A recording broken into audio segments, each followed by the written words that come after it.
시청자 여러분 안녕하세요. 세상의 모든 보험 정보와 함께하는 아나운서 이다운입니다. 저희 프로그램에서는 보험을 준비하는 과정에서 생기는 작은 고민부터 과도한 보험료로 걱정하시는 분들이 한 분도 계시지 않을 때까지 보험에 관한 고민과 궁금증을 함께 풀어보고 있습니다. 보험 불만제로는 카카오TV와 네이버TV, 유튜브를 통해서 시청하실 수 있고요. 유튜브 검색창에 NBNTV 검색하시면 실시간 방송으로도 참여하실 수 있습니다. 아울러 본 방송은 정보 제공을 위한 방송입니다. 보험 서비스 및 상품 판매와 중개에는 관여하지 않습니다. 그럼 오늘의 보험 불만 제로 시작해 보도록 할 텐데요. 오늘은 세 분의 전문가 나와 계십니다. 전문가님 안녕하세요. 안녕하세요. 안녕하세요. 잘 가입한 보험이 뭘까요? 오늘 그 정확한 해답을 알려드리겠습니다. 보험 전문가 김상현입니다. 삶에 힘이 되는 똑똑한 내 보험 만들기 보험 전문가 이선욱입니다. 행복한 내일을 위해 든든한 미래를 위해 오늘도 마음을 다하는 보험 전문가 백경희입니다. 네, 오늘의 보험 불만 제로와 함께 해주실 세 분의 전문가님들과 인사 나눠봤습니다. 이제 본격적으로 칭찬보험들 확인해 보도록 할 텐데요. 오늘 첫 번째로 칭찬받을 보험은 어떤 보험인지 화면으로 먼저 확인해 보시죠.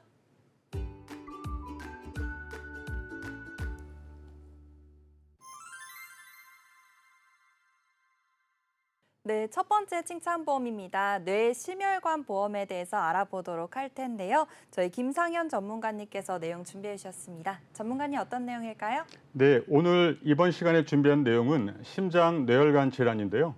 상담을 하다 보면 암의 중요성은 잘 알고 계시지만 혈관성 질환 보험에 대해서 이야기를 하면 아직까지도 되게 무감각하시거나 혹은 잘 모르겠다고 말씀하시는 분들이 많으시고 현재 가지고 있는 보험에 대해서 뇌심혈관 보장을 어떻게 받고 있는지 모르시는 분들이 정말 주변에 많았습니다. 준비를 어떻게 해야 하는지에 대해서 더더욱 모르시고요.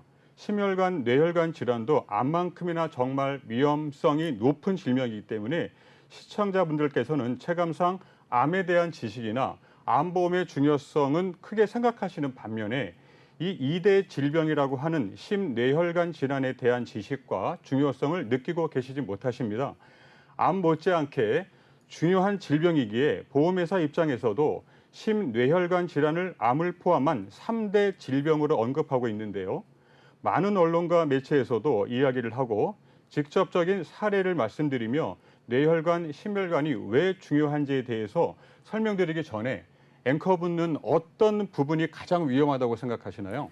아무래도 뇌혈관이나 심혈관이 한번 걸리면 사망까지도 이어질 수 있는 위험한 질병이라고 들었습니다. 역시 앵커님이십니다. 맞습니다. 앵커님 혹시 사망률 1위가 뭔지 아시나요?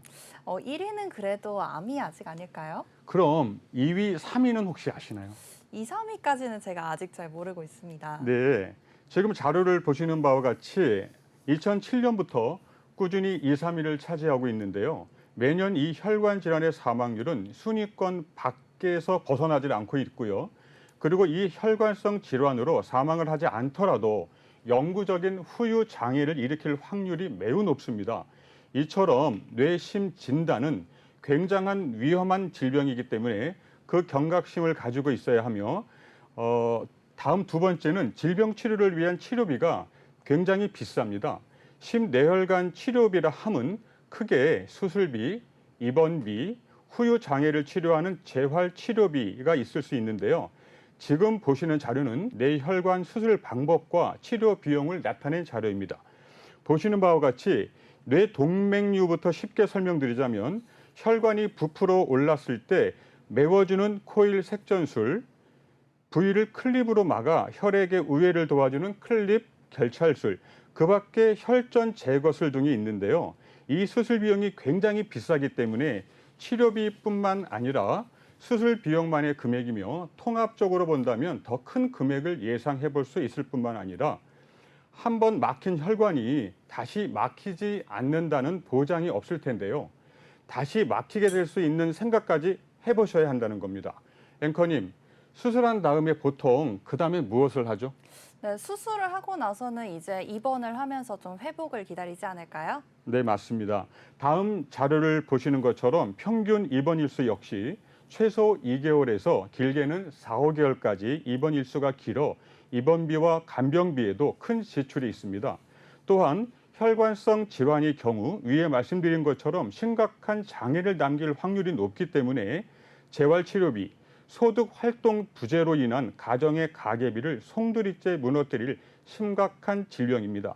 가장 중요한 것은 이 혈관성 질환은 근본적인 원인을 없애지 않는 이상 한 번 진화를 겪은 환자가 재발할 확률이 매우 높다고 보시면 되고요.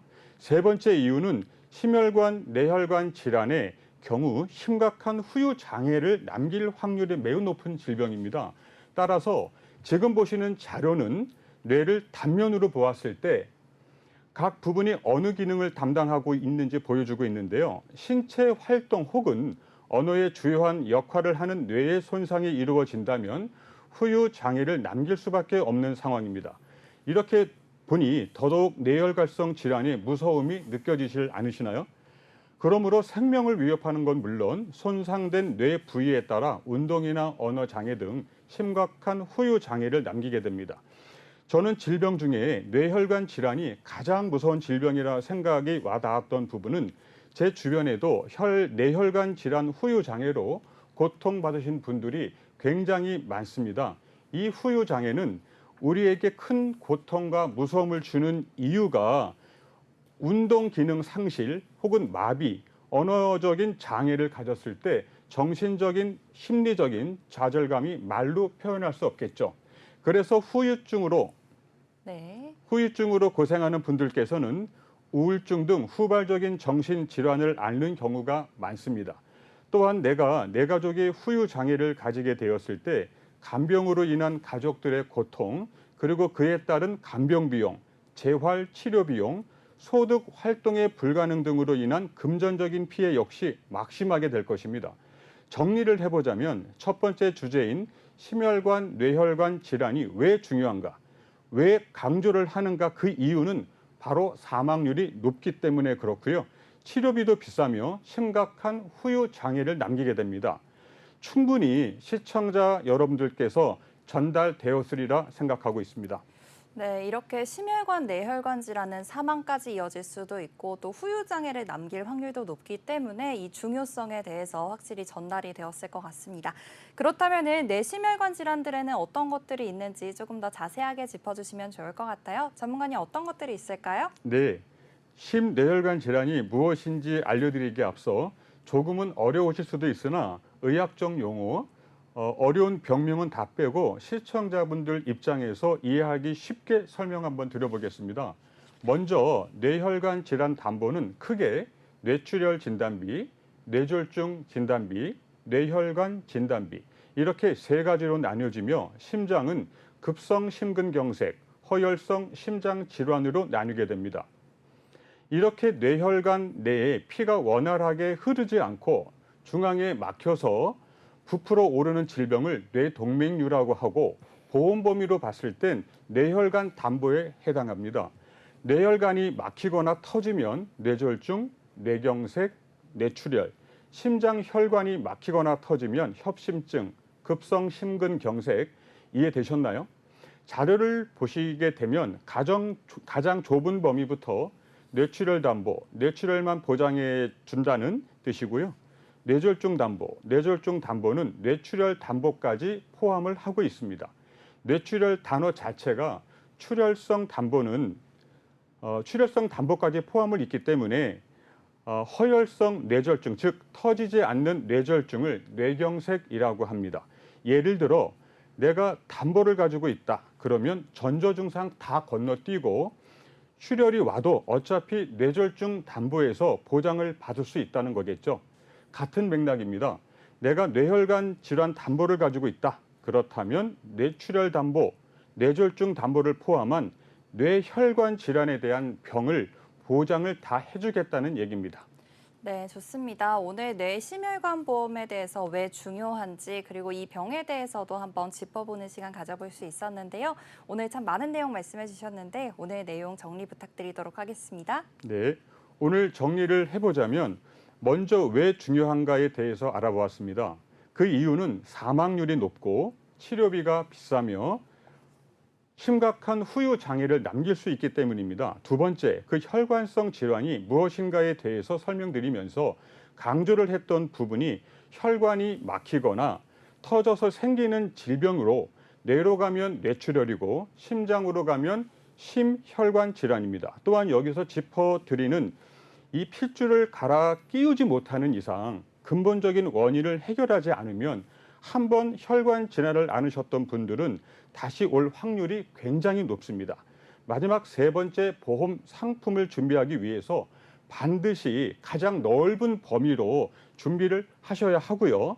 앞서 오래전에 준비하셨던 선생님들께서는 좁은 범위인 보험 상품밖에 없었기 때문에 검토를 해서 제대로 보장을 받고 계신지 검토를 다시 한번 해보셔야 한다고 정리를 할 수 있습니다. 심장 또한 마찬가지입니다.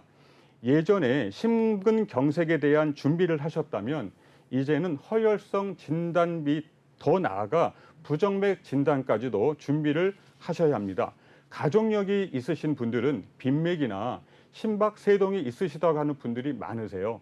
이 분들은 내 보험에 부정맥 담보가 있는지를 꼭 확인하시길 바랍니다. 네, 오늘 뇌심혈관 보험에 대해서 자세하게 알아봤습니다. 첫 번째 칭찬 보험은 여기서 마무리하도록 하고요. 다음으로 칭찬받을 보험은 어떤 보험인지 화면으로 먼저 확인해 보시죠.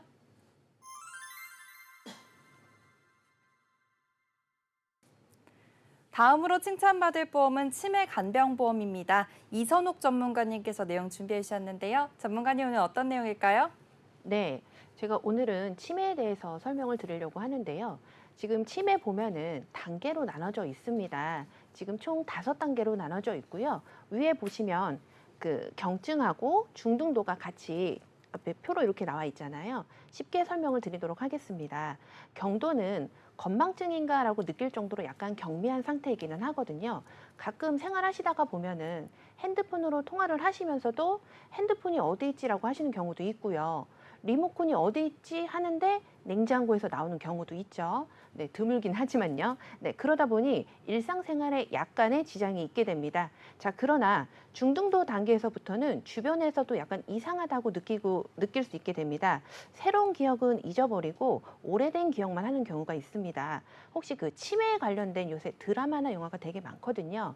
제가 봤던 드라마 중에 제 인생 드라마 중에 혹시 눈이 부시게라는 드라마 혹시 MC님 네. 보셨나요? 보셨어요? 네. 네, 저 되게 재밌게 봤거든요. 거기 주연이 이제 김혜자하고 한지민이 주연인데 처음에는 그냥 과거로의 시간 여행을 떠나는 그런 주제인 줄 알았는데 알고 보니까 치매를 주제로 한 드라마였더라고요. 그래서 나중에 엄청 슬프게 봤던 드라마 중에 하나인데 그게 치매에서 중등도 단계를 이렇게 극화로 한 내용이더라고요.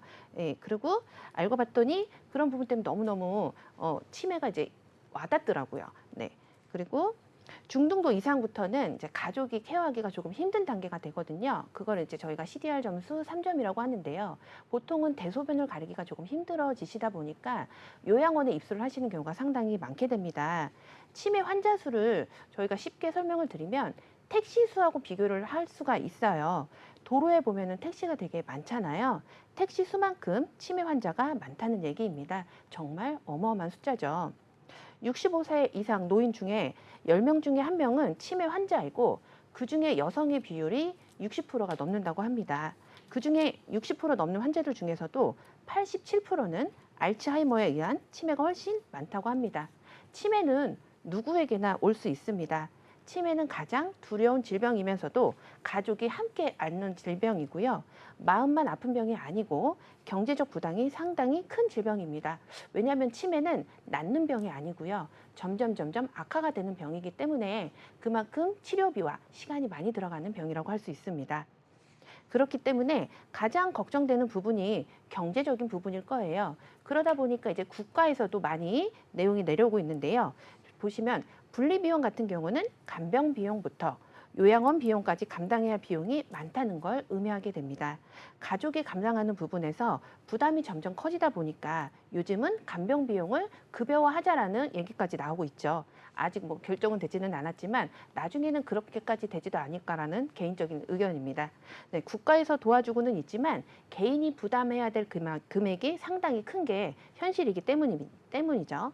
그리고 보통 간병인을 실제로 사용을 하시는 분들을 보면 2주마다 이제 간병비를 지급을 하게 되시더라고요. 네, 2주마다 간병비를 부담을 하다 보니까 자기가 부담해야 될 금액이 상당히 크고 간병비도 계속 오르고 있는 게 추세다 보니까 그 부분에 대해서 가장 부담을 많이 느낀다라고 얘기를 많이 하세요. 그러다 보니까 요즘 50대 이상이신 분들부터는 간병비에 대한 부담에 대해서 걱정을 많이 하시면서 그거에 대한 문의가 상당히 많이 있으시거든요.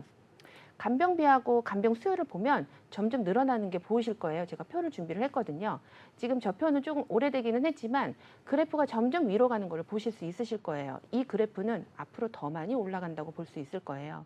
왜냐하면 인구 변화를 살펴보더라도 확실히 간병에 대한 중요성이 높아지면서 출산율은 낮아지고요. 그러면서 노인 비율이 점점 높아지고 있죠. 그렇게 노인성 질환인 치매에 대한 준비가 필요한 겁니다. 아무리 젊은 층이라고 해도 나이 부모라고 해도 내가 모든 걸 전부 다 포기를 하고 내 부모를 위해서 간병만을 할 수 있는 상황은 아니기 때문에 비용이 들더라도 간병인을 사용하게 되는 거죠. 네, 그렇군요. 이렇게 간병에 대한 수요가 많아지고 있다는 점 확인해 볼 수가 있을 것 같습니다. 특히 치매라는 질병에 있어서는 이제 낫는 질병이 아니라 계속해서 이제 사망에 이를 때까지 남은 가족들이 이제 책임을 져야 하는 질병이 될 것 같은데요. 그렇기 때문에 최근에 있어서는 또 1인 가구의 증가도 많잖아요. 그래서 이제 개개인 스스로도 준비를 해두는 게 좋을 것 같다는 생각이 또 들고 있습니다. 그렇다면 전문가님, 이런 부분에 있어서는 우리가 보험으로서 좀 준비를 해봐야 할 것 같은데요. 어떤 식으로 준비를 할 수 있는지 말씀해 주세요. 네, 이제 간병인 사용에 대한 담보들이 많이 늘어났습니다.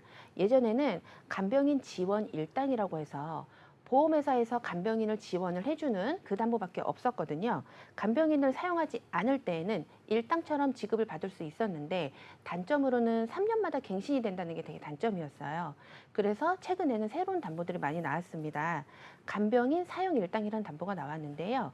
요거는 내가 필요로 하는 간병인을 내가 직접 간병인을 사용을 하고 보험회사에다가 후청구를 하는 담보들입니다. 그리고 이 담보 같은 경우는 기존의 갱신이었던 부분이 상당히 단점이었던 부분 때문에 납입 기간과 만기가 정해져 있어서 내가 선택을 할 수 있는 폭이 상당히 넓어졌다라고 할 수 있습니다. 네, 좋습니다. 이렇게 간병인 보험에 있어서도 간병인 사용 일당과 지원 일당이 있는데요. 각각의 장단점이 좀 있을 것 같아 보입니다. 간병인 사용 일당에 대해서는 알아봤으니까요. 간병인 지원 일당에 대해서도 알아봐야겠습니다. 전문가의 어떤 내용일까요? 네, 간병인 지원에도 보면 단순히 간병인만 지원을 하는 게 아니라 종류가 되게 다양해졌거든요. 간병 관련 보험 종류가 상당히 다양해졌습니다. 치매보험의 형태가 분리비용에 따른 특약으로 다양해졌습니다. 예전에는 단순히 진단비에 대해서만 준비를 하셨다면 이제는 진단비 플러스 요양원 입원 일당 혹은 생활비 담보 그리고 아까 제가 설명드렸던 것처럼 간병인 지원 일당 같이 아주 다양해졌거든요. 보통 연세 드시고 약간 나이 드시고 아프신 분들도 대부분 이런 시설이나 이런 데 입소하시는 것보다는 내가 집에서 조금 더 생활하시기를 원하시거든요. 그러다 보니까 재가나 시설 이런 부분에 대해서 담보가 더 많이 확대가 됐습니다.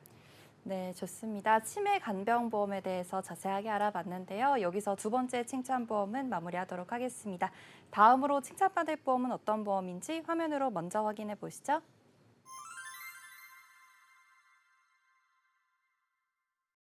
네, 치매보험에 이어서 이번에는 재가보험입니다. 이어서 설명해 주실 텐데요. 전문가님 어떤 내용일까요?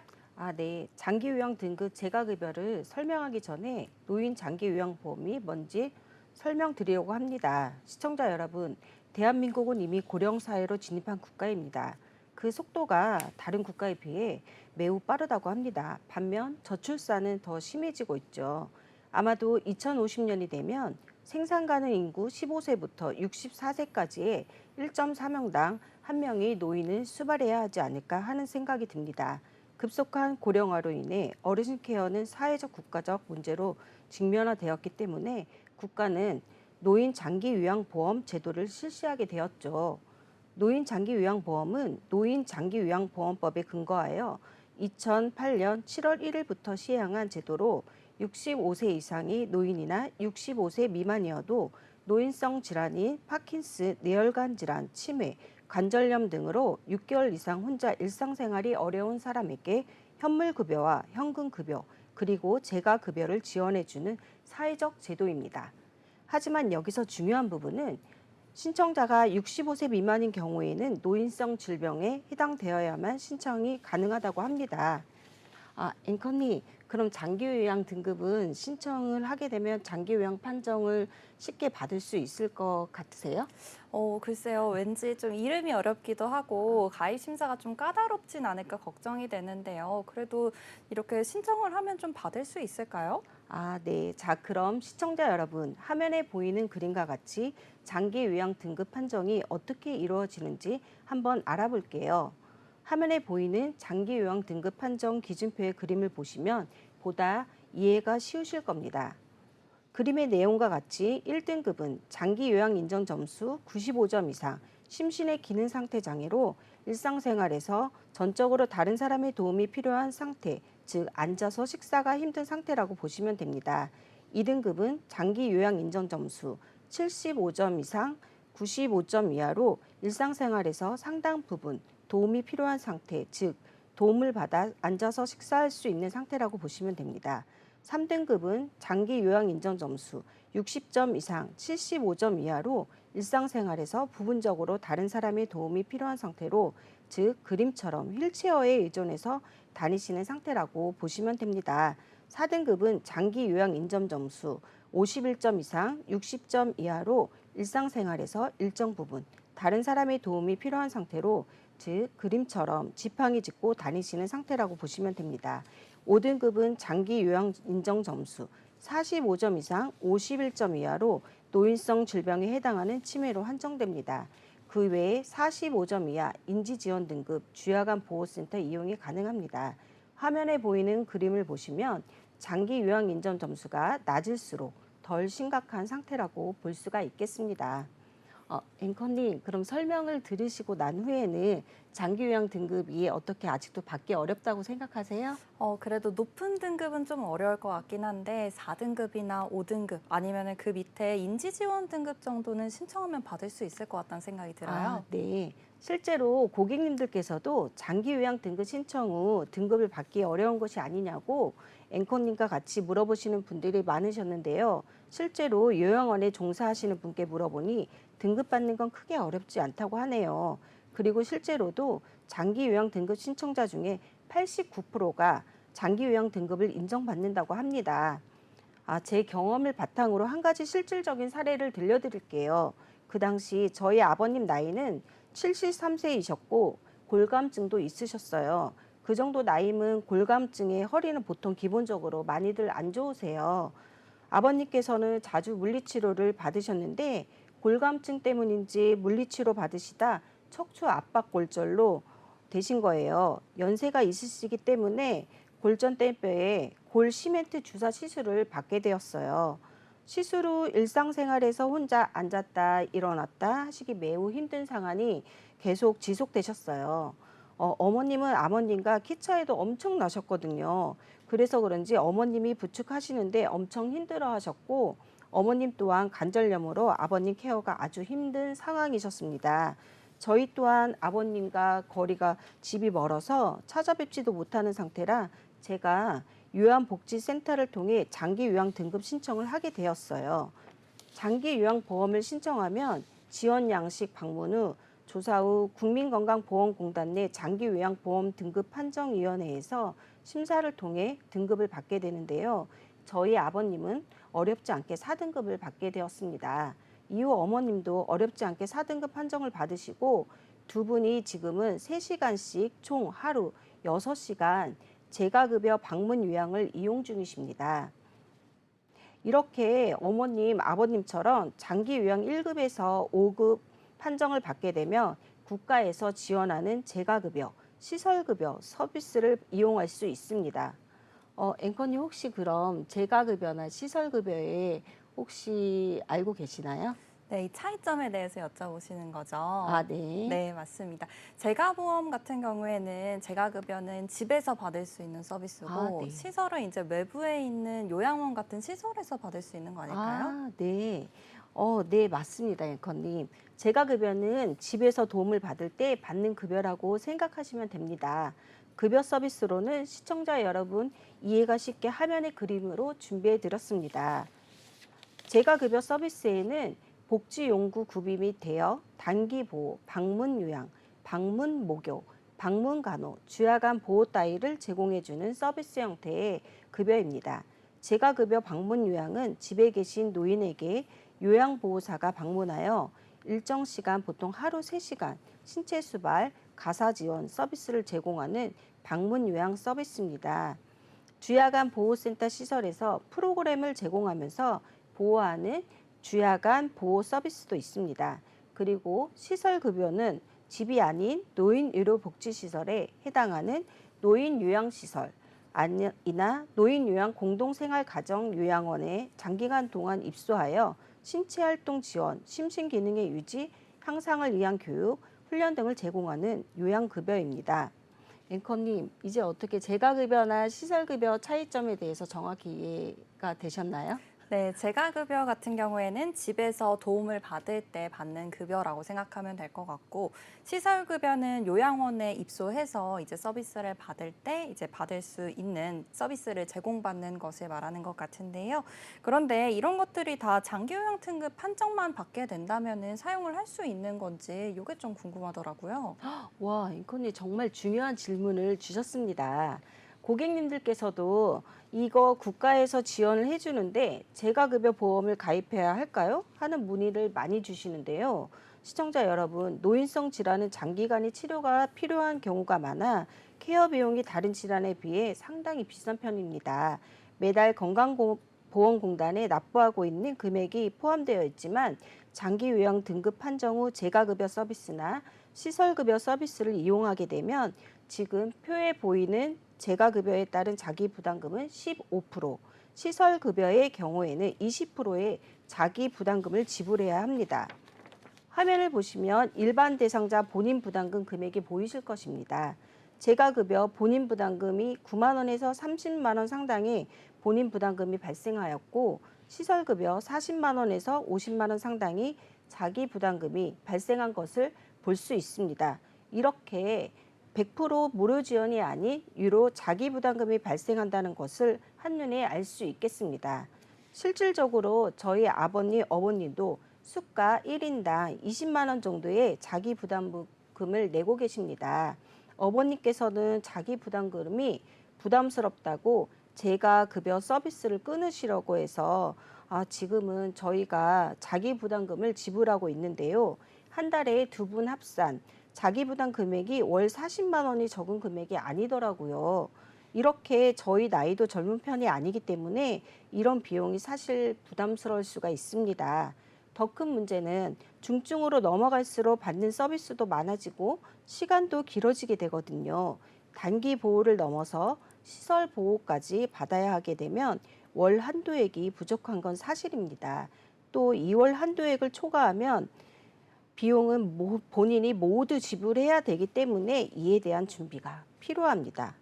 앵커님, 어떻게 재가보험 준비를 해두시는 게 좋을까요? 네, 아무래도 한도액이 좀 넘어갈 수 있을 것 같아서 이런 부분들을 사실 이제 좀 연령이 들어서 받게 되잖아요. 근데 이때는 연금을 사실 받는 시기인데 내가 연금을 열심히 저축을 해서 받았는데 이게 다 서비스로 금액이 나간다고 생각하면 너무 아까울 것 같아요. 맞아요. 너무 억울할 것 같죠. 화면에 보이는 표와 같이 50세 1급 남성 기준으로 인지지원 등급 특약은 장기 요양 인정 점수 45점 이하 주야간 보호시설급여 서비스를 이용 시 매달 50만 원씩 받을 수 있습니다. 이 특약은 이번에 새롭게 탑재된 특약입니다. 시간이 지나 저희 아버님처럼 지팡이에 의존할 수밖에 없는 건강 상태가 온다면 장기 요양 등급 4급 정도는 무난히 받지 않게 되지 않을까요? 만약 장기 요양 등급 4급을 받게 되신 후 재가급여 시설을 한 번이라도 이용하시면 화면에 보이는 표와 같이 장기 요양 재가급여 1급에서 5등급 특약에서 매월 100만 원씩 연금처럼 돈을 따박따박 받게 되시니 수익이 없거나 줄어들 수 있는 고령층 노인분들에게는 자기부담금 사용 후에도 금액이 남을 수 있으니 유용하게 쓸 수 있겠습니다. 만약 더 시간이 지나 요양원에 입소해서 시설급여 서비스를 받게 된다면 화면에 보이는 표와 같이 장기 요양 시설급여 1급에서 5등급 특약에서 매월마다 100만 원씩 혜택을 받아보실 수 있습니다. 또한 1급에서 5등급 납입 면제 기능이 탑재된 상품이라 납입 기간 내에 등급 판정을 받게 되시면 보험료는 전액 무료의 혜택만 가져가신다고 생각하시면 됩니다. 시청자 여러분, 아직도 피부에 확 와 닿지 않으시죠? 얼마만큼 혜택이 큰지 그럼 제가 예시를 통해 금액으로 환산해 드리겠습니다. 50세 1급 남성 기준으로 고객님께서 총 납입한 보험료는 6만 원씩 12개월 20년 납입하게 되시면 총 1,440만 원 납입하시게 됩니다. 물론 엄청 큰 돈이죠. 그렇지만 지금부터 제 이야기를 들어보시면 정말 깜짝 놀라실 겁니다. 첫 번째 사례로 70세부터 85세 15년간 재가급여 서비스를 받게 되시면 월 100만 원씩 12개월 15년 금액으로 환산해서 1억 8천만 원 정도 혜택을 받으실 수 있겠네요. 두 번째 사례로 65세 85세까지 15년간 재가급여 서비스를 받게 되시면 보험료 5년 납입 면제 되셔서 6만 원씩 12개월 5년 금액 환산이 360만 원, 특약보험료 환산 월 100만 원씩 12개월 20년 금액 환산이 2억 4천만 원, 총 2억 4,360만 원이라는 어마어마한 혜택을 받으실 수 있겠습니다. 와, 20년 꼬박 완납을 해도 내가 낸 돈은 1,400만 원 정도이지만 추후 혜택을 받는 금액은 10배 이상 1억 8천만 원 정도의 많이 가져가실 수 있으시네요. 이렇게 금액을 환산해 보니 나의 미래가 엄청 든든하시지 않으세요? 시청자 여러분, 아직도 제가 시설급여 인지지원금 준비를 망설이고 계실까요? 행복한 내일을 위해, 든든한 미래를 위해 준비해 두시면 좋을 것 같습니다. 네, 좋습니다. 재가보험에 대해서 자세하게 알아봤습니다. 이번 칭찬보험은 여기서 마무리하도록 하고요. 다음으로 칭찬받을 보험은 어떤 보험인지 화면으로 먼저 확인해 보시죠.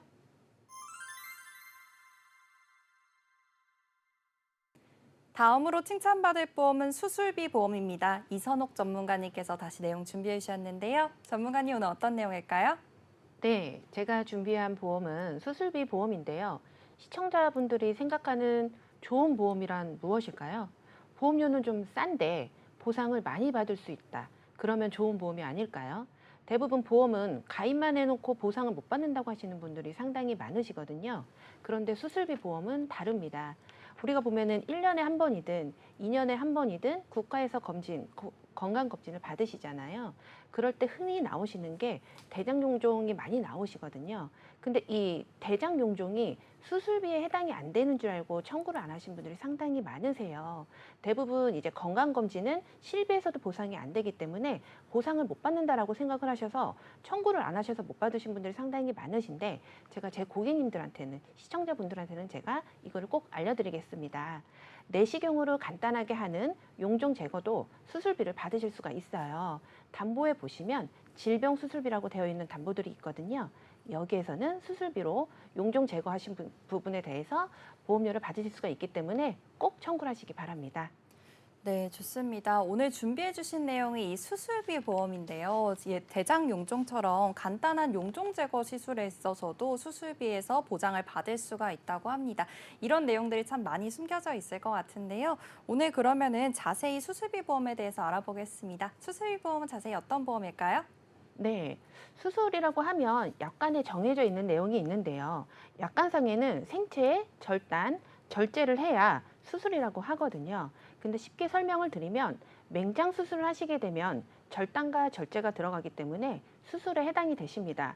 자, 그런데 절단과 절제가 들어가도 수술에 해당하지 않는 내용들이 있습니다. 흡입, 천자, 신경 차단 혹은 미용이나 피임 목적으로 했을 때는 수술에서 제외가 되시거든요. 즉 주사기로 고름을 빼내는 시술이나 바늘이나 관을 꽂아 조직을 뽑아내거나 약물을 주입하는 수술은 보상이 되지 않고 있습니다. 네, 그렇군요. 이렇게 절제나 절단 같은 이러한 부분들이 들어가야지만 수술이라고 인정이 되는 것 같은데요. 수술로 인정되지 않는 경우에 대해서도 알고 계시는 게 많은 도움이 되실 것 같습니다. 그런데 이 수술비 보험이라고 하면은 정말 종류가 많은 것 같아요. 그래서 이 종류들을 사실 다 알아볼 수는 없으니까 오늘 좀 중요한 수술비 보험에 대해서 알아보면 좋을 것 같습니다. 좀 중요한 부분들 설명해 주실 수 있을까요? 네, 제가 오늘 설명해 드릴 내용은 크게 두 가지로 나뉠 건데요. 수술은 크게 종수술비하고 엔대수술비로 나뉘고 있습니다. 종수술비 같은 경우는 예전에는 생명보험사에서만 판매가 됐었는데요. 이제는 손해보험사에서도 판매가 많이 되고 있습니다. 가입 시기에 따라서 1에서 3종, 1에서 5종, 많게는 1에서 8종까지 나뉘고 있고요. 엔대수술비 같은 경우는 그 N자가 숫자거든요. 예전에는 6종, 7종, 20종 이렇게 있지만 지금은 100종이 넘는 수술까지 보상을 받을 수 있게 다양하게 담보가 진행이 되고 있습니다. 네, 그렇군요. 이렇게 종수술비에 있어서는 담보가 다양하게 준비가 되어 있어서 보장 범위가 굉장히 넓은 보험인 것 같습니다. 또한 수술 방법에 따라서 지급되는 이 방법이 달라진다고 하니까요. 이 점 확인해 주시면 좋을 것 같고요. 그리고 수술비 보험이라고 하면은 방금 전에 종수술비와 엔대수술비가 있다고 말씀해 주셨는데 엔대수술비는 어떤 보험인지 이 부분도 말씀해 주세요. 네, 아까 제가 설명드렸던 부분 중에 종수술비 같은 경우는 생명보험사에서만 판매하다가 이제는 손해보험사에서도 판매를 한다고 했거든요. 그런데 엔대수술비 같은 경우는 손해보험사에서만 판매가 되고 있습니다. 보험 가입 시기에 따라서 7종부터 128대까지 보험이 판매가 되고 있는데 엔대수술비에는 병명이 제한이 되고 있습니다. 그래서 수술 방법과는 관계가 없이 뇌질환, 심장질환 같은 중증질환인 경우에는 많은 보험금을 받을 수 있다는 장점이 있습니다. 네, 그렇군요. 엔대 수술비에 대해서도 알아봤습니다. 엔대 수술비는 질병 분류 코드에 따라서 지급이 되기 때문에 방금 전에 살펴봤던 종수술비보다는 특정 질병만 보장된다는 점에 있어서 이 보장 범위가 좀 협소한 것 같은데요. 그런데 이렇게 종수술비와 엔대 수술비를 설명을 해주셨는데 각각의 장단점이 좀 명확하게 다르잖아요. 그래서 두 가지 다 준비를 하는 게 좋을지 아니면 둘 중에 하나만 좀 선택을 해서 가입을 하는 게 좋을지 이 부분에 대해서도 말씀해 주시면 좋겠습니다. 네, 당연히 범위를 넓고 보장을 많이 받고 싶으시면 두 가지를 다 가져가면 정말 좋거든요. 자, 그런데 두 가지를 다 가져가게 되면 비용적인 부분 때문에 망설여지시잖아요. 그래서 저희가 추천을 하고 싶은 건 범위가 조금 더 넓은 엔대수술비보다 범위가 조금 더 넓은 종수술비를 저희는 권해드리고 있습니다. 종수술비 같은 경우는 1에서 5종으로 나뉘기 때문에 적게는 10만 원부터 많이 받게 되면 1,000만 원까지 보장을 받으실 수가 있기 때문에 범위가 훨씬 넓다고 말씀드리고 싶습니다. 네, 그렇군요. 종수술비와 엔대수술비 중에서 이제 둘 중에 하나만 선택을 하자면은 종수술비가 이제 보장 범위가 넓기 때문에 추천을 해주신다고 하셨고요. 하지만 이제 경제적으로 여력이 되신다면은 종수술비와 엔대수술비 둘 다 준비하는 게 좋다는 말씀도 남겨주셨습니다. 그럼 여기서 궁금한 게 또 시청자분들께서는 나에게는 어떤 보험이 더 좋을까 이런 부분을 고민을 하실 것 같아요. 전문가님께서는 둘 중에서 이제 전문가님께서 준비를 하신다면 어떤 보험을 선택하시겠어요? 저는 당연히 두 가지를 다 준비를 했는데요. 네. 근데 엔대수술비 같은 경우는 예전에 가입을 하셨던 분들 같은 경우는 앞에 숫자가 조금 작은 담보들이 많이 있으시거든요. 지금은 숫자가 좀 큰 담보로 많이 바뀌셨어요. 네. 그러니까 시술을 많이 하시는 경우에는 저희는 이제 엔대수술비를 권해드리지만 좀 큰 수술, 관열과 비관열로 나뉘는 큰 수술일 경우에는 종수술이 훨씬 나으시거든요. 그래서 저 같은 경우는 1에서 5종을 할 수 있는 종수술비를 권해드리겠습니다. 네, 그렇군요. 종수술비 중에서도 1호종 수술비에 대해서 말씀을 해주셨습니다. 그런데 가끔 가다가 요즘에는 또 너튜브나 아니면 SNS 같은 데에서 보험에 대한 영상들이 참 많이 올라오더라고요. 그래서 수술비 보험에서 관련해서 영상을 보게 되면은 사실 실손보험 있으면은 굳이 수술비 보험 필요 없다 이런 얘기들도 많던데 이 부분에 대해서 좀 궁금했던 부분이 있어서 오늘 전문가님께 여쭤봐야 할 것 같습니다. 실제로 실손보험이 있으면은 수술비 보험이 굳이 필요가 없을까요? 병원의 영수증 한번 보시면요. 급여랑 비급여로 많이 나뉘게 되거든요. 근데 비급여에 해당하는 부분들 때문에 이제는 수술비 보험에 대해서 관심이 많이 높아지시는 거예요. 예전에는 복강경 수술이나 로봇 수술 같은 경우를 많이 안 하셨고요. 그리고 이제는 실비에서 지급이 많이 됐던 부분들 중에 백내장에 대한 부분이 지급이 안 되고 있습니다. 예전에는 실비에서 전부 다 수술비와 그다음에 렌즈 삽입 비용까지 지급이 됐던 부분이 지급이 되지 않다 보니까 이제는 수술비 보험으로 준비를 많이들 하시고요. 실제로 제 사례로 제 고객님 같은 경우는 실비에서 보상을 못 받으셨어요. 아내분은. 그래서 남편분 같은 경우는 따로 수술비 보험을 가입을 하셔서 여기에서 수술비에서 내가 낸 병원비보다 더 많이 받으셨거든요. 만약에 수술비 보험이 없었다면 내가 부담해야 될 부분이 상당히 컸기 때문에 부담스럽게 느끼셨을 거예요. 제가 이렇게 수술비 보험을 잘 가입을 해드리고 보상을 많이 받게 되니까 주변에 소개도 많이 해주시더라고요. 그래서 이제는 그분도 계속 말씀을 하시거든요. 가장 좋은 보험은 수술비 보험이다라고 말씀을 하고 계시더라고요. 네, 그렇군요. 실손에 있어서도 보상을 받지 못하는 수술들이 있는데 대표적으로 백내장 수술에 있어서 렌즈 삽입 비용이 부지급되는 건인 것 같습니다. 그런데 이 부분에 대해서도 수술비 보험에서는 또 보장이 된다고 하니까 이런 점들 참고해 보시면 실손 보험이 있다 하더라도 수술비 보험까지 있으면은 더욱더 도움이 될 것 같다는 생각이 들고요. 그리고 오늘 또 시청자분들께서 특별히 몰라서 못 받는 수술비 보험에 대해서 궁금하신 부분들이 많으신 것 같아요. 앞서서 말씀해 주셨던 이 용종에 있어서도 수술비 보험에서 지급이 된다고 하셨는데 이런 것처럼 몰라서 못 받는 수술비 보험에는 어떤 것들이 있는지 한번 3가지 정도 말씀해 주시면 좋을 것 같습니다. 네. 첫 번째는 지금 MC님이 말씀해 주신 것처럼 용종 제거하는 부분에 대해서 보상이 되는데 못 받으셨던 분들이 상당히 많으시고요. 그리고 두 번째 같은 경우는 다래끼하고 티눈이거든요. 이게 일상생활에서도 되게 많이 발견이 되는데 다래끼는 2016년 기준으로 수술비 지급 여부가 나뉘어집니다. 만약에 다래끼를 적출하는 수술을 받는다면 보험금 지급이 되시고요. 티눈 같은 경우도 굳은 살이 생겨서 해당 부위를 파낸다고 생각해서 수술이 아니라고 생각을 하시거든요. 그런데 티눈 절제술 같은 경우는 수술의 정의에 해당하는 절제, 절단에 해당이 됩니다. 그래서 보상을 받으실 수가 있습니다. 그리고 세 번째 같은 경우는 상해로 인해서 많이 다치시는 경우가 많으신데요. 상해로 인해서 다치시게 되면 하나의 예를 들어보면은 바닷가에 이렇게 놀러 가셨다가 막 이렇게 뛰어다니시다가 모래 같은 거에서 조개 껍데기 때문에 발바닥 같은 데가 상처가 나시는 경우가 있잖아요. 그렇게 되면 우리가 흔히 얘기하는 꼬맨다라고 하죠. 그걸 바로 창상복합술이라고 하는데요. 상해는 창상복합술이 들어갈 수밖에 없습니다. 그렇기 때문에 창상복합술에 대해서는 수술비가 지급이 되고 있습니다. 네, 그렇군요. 몰라서 못 받는 수술비 보험 3가지에 대해서 알아봤는데요. 하나씩 조금 더 자세하게 짚어보면 좋을 것 같습니다.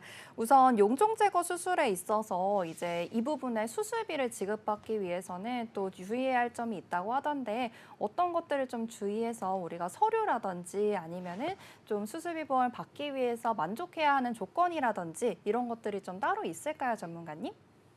네, 보험회사 같은 경우는 서류를 보고 보험금 지급을 하고 있습니다. 근데 단순히 실비를 청구하시는 것처럼 그 진료비 상세 내역서하고 영수증만 첨부를 하시면 보상을 못 받으시고요. 수술 확인서 또는 소견서를 제출을 하셔야지만 수술로 인정이 되십니다. 그 안에 코드가 나오거든요. 그거랑 같이 접수를 하시면 수술비가 지급이 되십니다. 네, 그렇군요. 수술을 했다는 이 코드가 나와야지 수술비 보험을 지급받으실 수 있다고 하니까요. 여러분들께서도 건강검진 가셔서 또 용종 제거와 같은 수술을 받게 되신다면은 이 부분 꼭 참고하셔서 수술비 보험에서도 지급을 받으셨으면 좋겠습니다. 그리고 두 번째로 다래끼랑 티눈 절제술에 대해서도 말씀해 주셨는데요. 저도 가끔 다래끼가 나서 이제 병원에 가는 경우가 있는데 그런데 티눈 같은 경우에 있어서는 사실 발바닥에 나는 거잖아요. 근데 발바닥에 날 수도 있고 발가락에 티눈이 생길 수도 있는데 만약에 한 발에 있어서 발바닥에도 생기고 발가락에도 생기게 된다면은 이거는 수술비를 한 번 지급받을 수 있는 건지 아니면 각각 해서 2번 지급을 받을 수 있는 건지 이것도 좀 궁금했어요. 전문가님 몇 번 수술비를 지급받을 수 있을까요? 이게 되게 논쟁이 많았던 부분 중에 하나인데요. 발가락과 발등은 하나로 보고요. 그다음에 발바닥은 다르게 보거든요. 그러니까 발가락과 발등은 하나, 발바닥은 하나. 네. 만약에 발가락에 티눈이 나왔고 발바닥에서도 티눈이 나왔다면 수술비는 두 번 지급이 맞습니다. 아, 그렇군요. 발가락이랑 발등을 이렇게 네, 한 하나. 부위로 연결되었다고 보고 그 발바닥은 발바닥 따로 하나. 부위라고 네, 보는군요. 이렇게 손바닥으로 보시면 네. 네, 이해가 쉬실 거예요. 좋습니다. 이렇게 해서 티눈이랑 다래끼에 있어서도 이 구분되는 점을 좀 참고를 해보시면은 수술비에 있어서 또 몰라서 못 받는 경우가 없을 수 있으니까요. 이 부분도 참고해 주시고요. 그리고 마지막으로 상해로 의한 창상 봉합술에 대해서도 이야기했는데요. 이 봉합술을 또 수술로 인정을 하는 것 같은데 이런 거에 있어서 좀 예시가 있을지 궁금해요. 전문가님 뭐 주변에서 이런 일로 수술비를 지급받으신 사례가 좀 따로 있을지 말씀해 주실 수 있을까요? 네, 아까 제가 사례로 이제 바닷가에서 이렇게 여행하시고 뭐 하시다가 발바닥이 다치는 경우가 상당히 많으신데요. 일상생활이나 이렇게 일을 하시면서도 이렇게 손을 베는 경우도 상당히 많이 있으시거든요. 그것 또한 상해로 볼 수 있습니다. 그래서 창상 복합술이 진행이 된다면 상해 수술비하고 상해 종수술비를 지급을 받으실 수가 있으세요. 그런 부분들 때문에 몰라서 많이 청구를 많이 안 하시거든요. 그래서 상해 수술비와 상해 종수술비 모두 다 지급받을 수 있다. 단순히 그냥 꼬매는 것도 상해로 인한 거면 받을 수 있다라고 저희가 알려드리고 싶습니다. 네, 그렇군요. 그러면 요리를 하다가 이제 손가락이 베이는 경우에도 창상 봉합술을 받게 된다면은 이 부분도 수술비에서 지급이 될 수 있다는 점 확인해 볼 수가 있었습니다. 오늘 수술비 보험에 대해서 알아봤는데요. 좀 마지막으로 시청자분들께서 이런 내용 꼭 알고 계셨으면 좋겠다. 아니면 오늘 내용 중에서 좀 중요한 부분이 있다 하시는 게 있으시면은 말씀 부탁드리도록 하겠습니다. 네, 오늘 설명드린 수술비 보험에서 제가 세 가지로 정리를 하겠습니다. 첫 번째는 수술은 범위가 가장 넓은 1에서 5종, 종수술로 가입을 하시는 걸 권해드립니다. 네, 그리고 두 번째, 엔대 수술비는 앞에 있는 숫자가 큰 거를 가입을 하시길 권해드립니다. 그리고 세 번째는 이거는 수술이 아니야 라고 생각했던 부분도 수술일 수가 있으니 꼭 전문가와 상의를 하시길 바랍니다. 네, 그렇군요. 이렇게 수술비 보험에 대해서 자세하게 알아봤습니다. 그런데 또 수술이라고 하면은 또 생각이 바로 나는 게 오늘 말씀 주셨던 뇌혈관, 심혈관 보험에 있어서 사실 수술하는 경우가 많잖아요. 그래서 뇌혈관, 심혈관 보험으로 조금 다시 돌아가 봐야 할 것 같은데 전문가님께서는 혹시 뇌혈관, 심혈관에 있어서 따로 준비하고 계신 보험이 있으신지 그리고 수술비로도 또 따로 준비를 하고 있으신지 궁금해서요. 혹시 네. 공개를 좀 해주실 수 있을까요? 오늘 제가 많이 오픈이 되는데요. 네. 네, 저 같은 경우는 가족력이 있다 보니까 저희는 당뇨가 가족력이 있거든요. 그러다 보니까 이제 2대 진단인 뇌나 심장에 대해서 준비를 많이 하고 있습니다. 그리고 지금은 진단비만 준비를 하는 게 아니고요. 수술비와 함께 네. 그리고 통원하는 입원 일당에 대해서도 같이 준비를 하셔야 되세요. 통원 아, 일당. 네, 그렇군요. 그래서 그렇게 골고루 준비를 하시면 내가 어떤 담보에 어떻게 해당이 되더라도 골고루 받으실 수가 있기 때문에 준비를 좀 다양하게 하시길 권해드립니다. 네, 뇌나 심혈관에 있어서는 진단금뿐만 아니라 또 진단금을 한 번 받으면은 이제 다시 못 받는 경우가 많잖아요. 그래서 최초 1회안이라는 단점에 있어서 수술비 보험까지 같이 준비를 하는 것과 그리고 요즘에는 입원을 장기적으로 하는 게 아니라 또 통원으로 치료를 받는 경우가 많기 때문에 통원 일당에 대해서도 준비를 해두는 게 좋다는 말씀 남겨주셨습니다. 오늘 이렇게 정말 많은 보험에 대해서 이야기 나눠봤는데요. 오늘 수술비 보험에 있어서는 특히나 알면 알수록 많이 받을 수 있는 게 수술비 보험이니까요. 오늘 세 가지 수술비 보험에 대해서 참고를 하셔서 꼭 여러분들께서도 몰라서 못 받는 수술비 보험이 없으셨으면 좋겠습니다. 오늘 저희가 준비한 소식은 여기까지입니다. 저희 프로그램은 방송 중에 소개 내용, 보장 내용과 형태는 시청자 여러분들의 이해를 돕기 위함입니다. 시청자 여러분들의 나이나 성별 등 여러 가지 사정에 따라서 보장 내용이 달라질 수 있으니까요. 이 점 유의하시기 바랍니다. 보험 불만 제로는 카카오 TV와 네이버 TV, 유튜브를 통해서 시청하실 수 있고요. 유튜브 검색창에 NBN TV 검색하시면 실시간 방송으로도 참여하실 수 있으니까요. 많은 참여 부탁드리도록 하겠습니다. 아울러 본 방송은 정보 제공을 위한 방송입니다. 보험 서비스 및 상품 판매와 중개에는 관여하지 않는다는 점 유의해 주시기 바랍니다. 그럼 오늘의 보험 불만 제로 여기서 마무리하도록 하겠습니다. 지금까지 시청해주신 여러분 모두 고맙습니다.